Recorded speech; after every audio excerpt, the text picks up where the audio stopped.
Doctor साहब, जब हम अर्ली 90s पे हमारे थिएटर पे बहुत अरूज था, लोग जौक दर जौक फैमिलीज़ के साथ जाकर थिएटर को देखा करते थे और उसकी गुफ्तगू को एंजॉय किया करते थे। सबसे जो ज़्यादा एंजॉय करते थे वो थिएटर का रक्स होता था। मगर जैसे जैसे टाइम गुजरता गया हमारी गुफ्तगू इतनी वल्गर होती गई और साथ जो रक्स था उसका तो बेड़ा गर्क हो गया।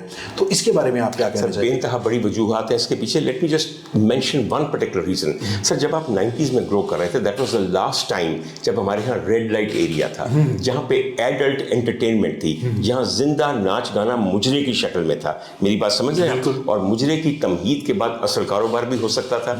जब आपने वो बंद कर दिया बतदरीज, क्योंकि 90s के अंदर सब चीज़ बंद होनी शुरू हो गई, तो फिर आपका लाहौर का commercial theatre became the Heera Mandi of Lahore.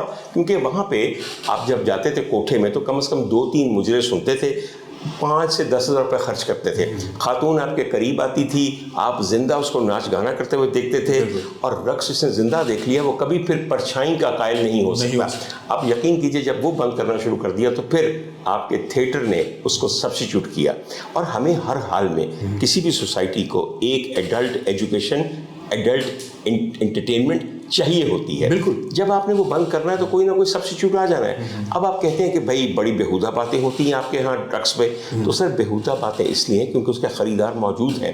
People want to be entertainment something very vulgar, very absurd. तो ये तो मूवीज़ में भी आ सकता था, ड्रामाज में भी आ सकता था, थिएटर पर्टिकुलरली। सर, आपके यहाँ मूवीज़ और थिएटर का एक फ़र्क है। मूवीज़ के अंदर बड़ी स्ट्रॉन्ग किस्म की सेंसर पॉलिसी होती है, और बात सर अब मैं जो कह रहा हूँ वो जिंदा नाच गाने की कर रहा हूँ। हजूरे वाला, यहाँ पे एक रक्कासा आ जाए और सिर्फ आपके करीब आके यूं करके आंखों में आंखें डाल दें, आग लग जाएगी। समझ आई मेरी बात की? इसलिए कि जिंदा इंसान का, उसकी कुर्बत का, उसके एहसास का, उसके लम्स का नशा ही और है।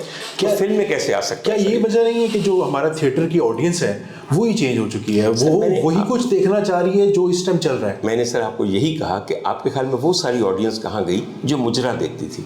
मुजरे बंद हो गए ना, सारे के सारे ब्रॉथल्स बंद हो गए। अभी भी उसकी ऑडियंस 90% है पाकिस्तान में। सर जी, अभी अलाउ कर दें मेरे ख्याल में होगा, मगर तब ता वक्त कि आप अलाउ नहीं करते तो जहर में थिएटर ही जाना ना। आपके ख्याल में ये तमासील थिएटर, ये महफिल थिएटर, ये अलफला थिएटर, इसमें रोज़ाना कोई सीट खाली होती है? और क्यों लोग यहाँ पे जाते हैं? इसलिए कि थिरकती हुई भड़कती हुई बहुत ज़्यादा डिस्प्रपोर्शनेट किस्म की खातून ने आके आप सामने 4 रक्स करने हैं, बल्कि 4 मुख्तलिफ ख़वातीन ने करने हैं।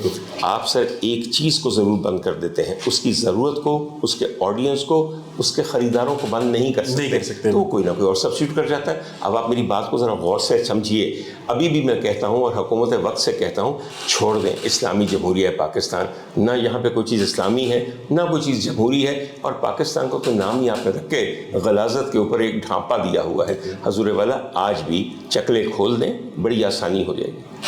अगर देखा जाए तो हमारी जो गांव देहात वाली लाइफ है, देहात के लोग हैं, वो ज़्यादा थिएटर को पसंद करते हैं।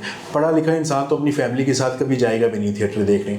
तो मेरे ख्याल में पढ़े लिखे लोगों का आना थिएटर में ज़्यादा ज़रूरी है, और जिनको इल्म हो कि थिएटर बेसिकली है क्या। पूरी दुनिया में थिएटर का एक मकाम है सर। थिएटर जो करके आता है आर्टिस्ट, उसको हमेशा इज़्ज़त दी जाती है, मगर हमारे यहाँ जो थिएटर कर रहा होता है तो हम तो उसको पूछते ही नहीं हैं। हजूर वाला, बात यह है कि आपने कहा पढ़ा लिखा इंसान वहाँ पे नहीं जाएगा। पढ़ा लिखा इंसान फिर कहाँ जाता है? पढ़ा लिखा इंसान जाता है नेटफ्लिक्स के, पढ़ा लिखा इंसान जाता है अमेजॉन प्राइम वीडियो पे। सर, उसके पास और कोई चॉइस ही नहीं है। सर, आपने आर्ट्स काउंसिल्स बनाई हुई हैं हर शहर, हर कस्बे के अंदर। आप यकीन कीजिए, उनको बड़े बड़े हॉल दिए हुए हैं। मैं सिर्फ लाहौर की बात करूँ आपको तो अलहमरा का एक है, उसके बाद एक अलहमरा कज़ाफ़ी स्टेडियम में है, और कहीं है और कहीं है। सर, आज तक आपने कभी सुना कि वहाँ पे अच्छा ड्रामा पेश किया गया, या उन्होंने कमर्शियल तकाज़ों को पसे पुश रख के किसी उभरते हुए पढ़े लिखे लड़के को दिया कि लो, हमने तुम्हें स्टेज प्रोवाइड कर दी है, put up a good theatre play. Sir, जब ये सारे इदारे जो आपको बनाए इसलिए गए थे अपना काम नहीं करेंगे तो लोग कहाँ जाएंगे? हाँ, एक मैं बात ज़रूर कहूँगा कि सर देखें, ऐसा भी बुरा हाल नहीं है। We have Ajoka has always done very good place, very meaningful place. और सर, उसको देखने सिर्फ वही लोग जाते हैं जो थोड़ा बहुत पढ़े लिखे हैं, और वो लोग जाते हैं जिन्होंने पैसा खर्च नहीं करना। सर, अजोका का कोई शो मैंने आज तक 1 रुपया दे के भी नहीं देखा, हमेशा मुफ्ती होता है और तभी लोग शायद देखते हैं वहाँ के। हालांकि जो का अपनी जगह बहुत अच्छा है सर।